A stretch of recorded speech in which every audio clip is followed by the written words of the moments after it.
Let's get loud for Kyle Rittenhouse. Murder, assassination, vigilantism. It's wrong, it's evil, it's despicable. There's no hero. Cheering for the murder of an unarmed man is beyond sick. Say what you will about Luigi Mangione, or perhaps better known according to this picture as Luigi Let Me Mangia on That Cannoli, baby. No one ever said murderers can't be hot. But it is clear that his denial of United Healthcare CEO Brian Thompson's claim on life shook America to its very core. Surging support on social media for murder suspect Luigi Mangione, the hashtag #FreeLuigi trending worldwide. Y'all saying murderer, I'm saying freedom fighter. The comments posted in reaction to the CNN news post, brutal. McDonald's employees snitched on a working class hero, 251 likes.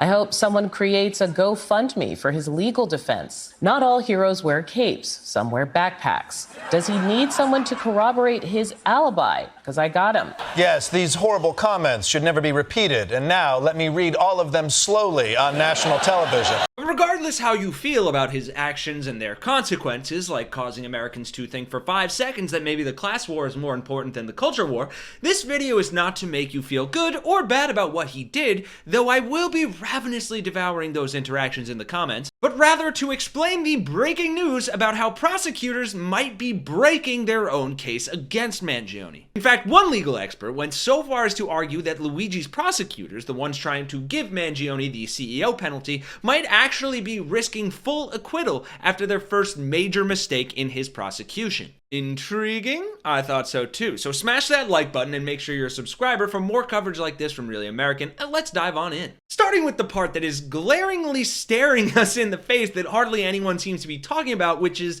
you're not going to convince people that Luigi is an evil terrorist by having him be perp-walked by a corrupt mayor who's literally been indicted for taking bribes and betraying public trust to line his own pockets. That, of course, the reply to the account, "This happened to my buddy Eric," posting that photo and asking, did Eric Adams really need to be there, LMAO? With another person adding, "That was one big performance by the NYPD and it backfired spectacularly. Their goal was to make Luigi Mangione look like a Batman villain. Instead, it made him look like a folk hero who fought back against the system that puts profits over our own lives." But on top of that public relations nightmare, there appears to be a bit of a prosecutorial nightmare as well. Because according to reporting from Raw Story and the New York Times, criminal defense attorney and former Manhattan Assistant District Attorney Mark Betterow believes that prosecutors in the Luigi Mangione case have already made a significant mistake.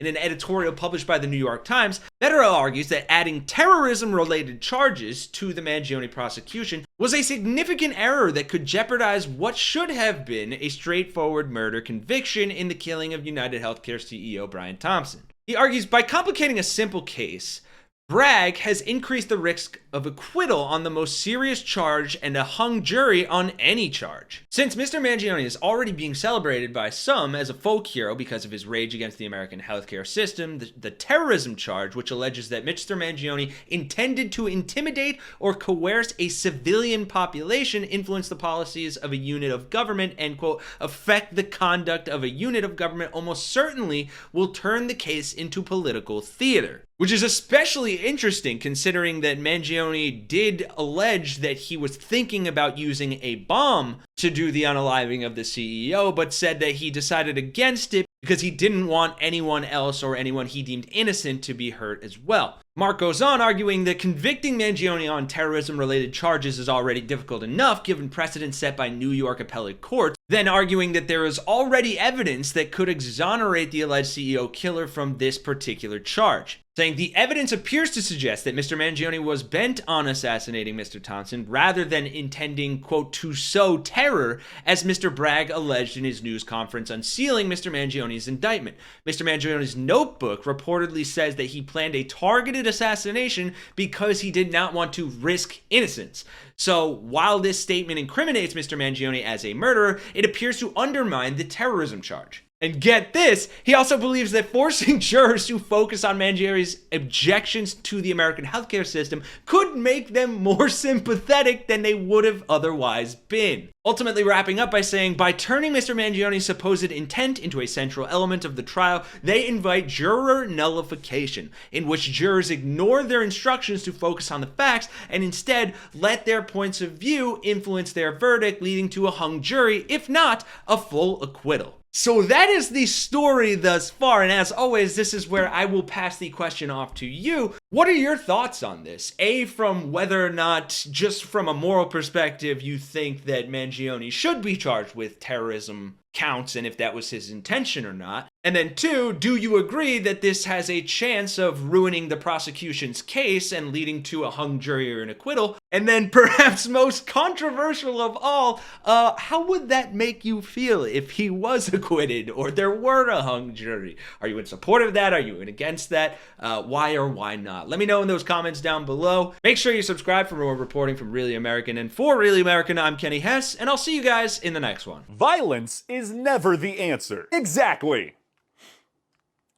Except for Thermopylae and the Third Servile War, which was also coined as Spartacus' slave rebellion, the Athenian Revolution, and the Theban Revolt. Okay, fine, but all those happened a while ago, so maybe it should be violence is never the answer, except for ancient civilizations. Yeah, violence is never the answer, except for ancient civilizations.